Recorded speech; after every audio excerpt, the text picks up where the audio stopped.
Hello, and welcome to Intermediate Algebra, Unit 3, Lesson 4, Linear Inequalities in Two Variables. After finishing this lesson, you should be able to do two things. First, determine whether a point you're given is in the solution set to an inequality in two variables, and then the more major skill we work on is graph the solution set to an inequality in two variables. But what do we mean by an inequality in two variables? It looks very much like the equation of a line, and the two variables we'll work with mostly will be y and x, but they don't have to be y and x. Often when you're in a science class, they might be like h and t, or d and t, or some other. Time is often a variable. But for here, mostly we're working with y and x just to keep it simple.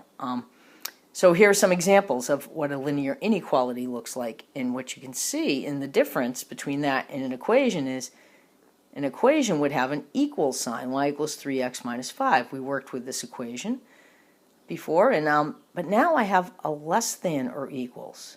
So this had a one-point solution.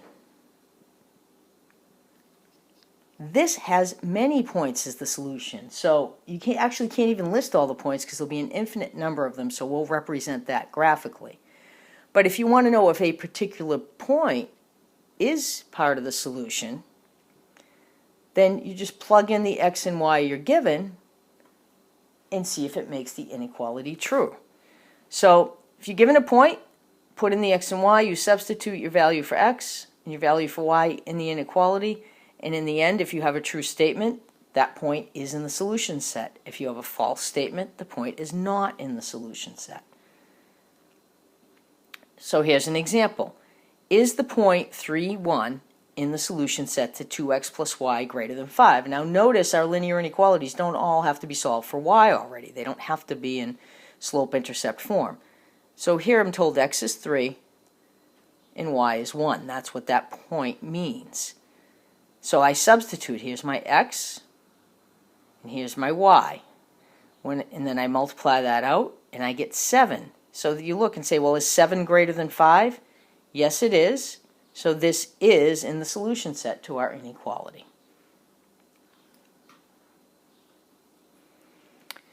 So how to graph the solution set? Well, you have two variables, so your graph has to have two dimensions. It has to be on a xy coordinate plane. So you start by graphing the line.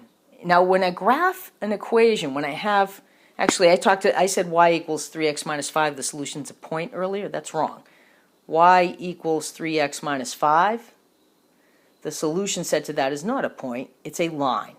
So when you graph that line, what you're showing is every point that will make this equation true. But now you don't necessarily just want to be equals, you might want to be less than or equals or greater than, so there's more points. So we start by graphing the line. Now if there's not an equal sign in our symbol, if we just have a less than or a greater than, we graph the line with a dashed line to indicate that those points aren't really in the solution set. But if it's a less than or equals or greater than or equals, we graph the line with a solid line just as if there were an equal sign there. So, and then after we graph that line, there's going to be more points besides the ones on the line, or maybe even the ones on the line aren't part of the solution. We have to decide which side of the line contains points that will make the inequality true. The line is like a boundary for the solution set and may not actually be part of the solution set, but it bounds an area, and there are two areas on a graph that are made by drawing a line. The area on one side of the line and the area on the other. So if the inequality symbol includes the equals, then the line is included in the solution. If it does not, you use a dashed line because it's not part of the line itself is not part of the solution. It won't make the inequality true. Once you draw the line, you shade the side that contains the points that make it true. You can do this by testing a point, or if your inequality is already in the form where it's solved for y, sometimes it's easy enough to look and say, oh, y is bigger than this, so I got to graph above the line, or y is smaller, I have to graph below. We'll see that in the examples that follow. So here are the steps. You graph the line any way you choose. You have to know how to graph a line at this point. If you don't, you need to get help with that right away. Then you choose which side of the line to shade. You can choose which side of the line to shade by a couple of ways. You can pick a point that's clearly not on the line but is on one side or the other of the line. And if that point makes the inequality true, that's the side you shade. If that point does not make the inequality true, you shade the other side. If 0, 0 is not on the line, that's the point I usually choose because the arithmetic becomes easy in checking to see whether it's true or not. So I put the x and the y value into the inequality. If I get a true statement, I shade the side that has the point. If it's false, I shade the other side.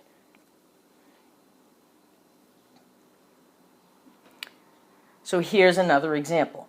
Graph the solution set to y greater than negative 2x plus 5. What I notice is I don't have an equal sign, so my line is going to be dashed.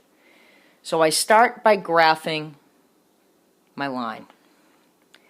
I'm going to do the slope-intercept method. I need a plus 5 is my intercept. I go down to an over 1 to get another point. It looks like the point 1, 3. Let's see if I put a 1 in for x. That does give me a 3, so that point's on the line. So I graph my line that way, and then I go down another 2 and over 1 if I want a third point just to make it easier to draw. So my line goes something like this, but I've already made a mistake. The mistake is I've not dashed my line. So let me undo that, and let me try again. 5, down 2 over 1, down 2 over 1. I like to put a few more points so I can see where I'm going. So I draw a dashed line because there's no equal sign. Does that make sense? The slope is negative, it goes downward. Yes, it does. Then I'm going to choose a point. I'm going to choose the point 0, 0 to put in here. So y is 0, x is 0. So I check to see that's a question mark. I'm checking this. Is 0 greater than negative 2 times 0 plus 5? So is 0 greater than 5? No. So I don't shade that side of the line. I shade this side. This is done on the next slide a little prettier, but I thought doing it out by hand would be more helpful. So there we are. Indeed, you shade that side. Okay, so let's take a look at some more examples. Now, for this one, I have a less than or equal, so I'm going to have a solid line. I have 3x minus 5. Oh, let me pick some points to do this one. I always tend to make a table for my points. So if I pick x is 0, I plug that in the equation, I get negative 5, because 3 times 0 will be 0. If I pick x is 2, I get 6 minus 5, which is 1. If I pick x is negative 2, oh, I get negative 11. That's not really helpful for the graph because it only goes to 10. If I pick x as negative 1, negative 3, I get negative 8. I plot those points, 0, negative 5, 2, 1. And you really only need 2 points to graph the equation of a line, but I always do a third one just as kind of a sanity check. Negative 1, negative 8. Because if they don't line up, I've made a mistake in one of them. And now again, I'm going to do a solid line because there's an equal sign there. So I do that the best I can, and I'm doing this freehand. A ruler is a helpful thing when you're doing this. Now, I have to decide which side of this line to shade. So I look at the point 0, 0. Y is 0. Is that less than or equal to 3 times 0 minus 5? 0 less than or equal to negative 5. It is not. That's false. So I shade the other side of the line. I found a nicer shading pen here. So this is the side of the line that gets shaded. And the line and all the shading is included in the answer. The other way you can look at this, since this one is already solved for y, is less than or equal. Oh, let me go back to the not shading pen. Less than or equal means lower than. This is y less than or equal. So all my y values are going to be lower than the y values on the line.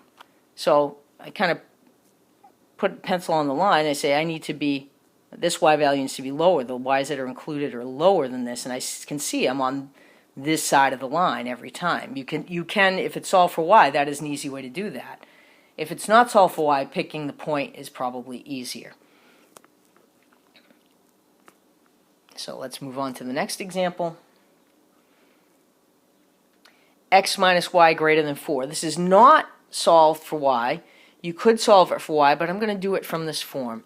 And I'm going to do it by graphing using the x and y intercepts. So here's my table of points. When x is 0, I get 0 minus y greater than 4. And I pretend that's an equal for the purpose of plotting points. Negative y greater than 4 means y less than negative 4. But I get a negative 4 in either case. So 0 minus negative 4 will give me 4. And then I choose 0 for y. Then x must be 4. So my 2 points are 0, negative 4, and 4, 0. And I'm going to do this with a dashed line because there is no equal sign. So that's about where my dashed line would go. Now, x minus y greater than 4. This is not solved for y. I can't immediately say, oh, everything above because there's a greater than sign. You can't do that unless the equation is solved for y. So I'm going to put 0, 0 in. So 0 minus 0 greater than 4. Is 0 greater than 4? No. So there's my point 0, 0. I want to shade the other side of the line again. And so far all these examples I've picked the other side of the line. So this is my solution set in yellow. Let's move on to the next example. If you need to rewind these and slow me down, you can do that in the video. That's the nice thing about videos. X greater than 2. Wait a minute, there's no y here. Well, remember graphing the line x equals 2? And I'm in the wrong pen again. X equals 2. Well, x was always 2, so there's a point where x is 2, y is 0, x is 2, y is 2. So I just graph all these points where x is 2 and I see I have a vertical line, or I can remember I cross the x-axis at 2. Now, I haven't quite done that right because there's no equal sign here. So what I need to do is dash this line. So I'm going to draw a dashed line at x equal 2. Now I want all the values of x that are greater than 2, every point that has an x-coordinate greater than 2 included in my solution.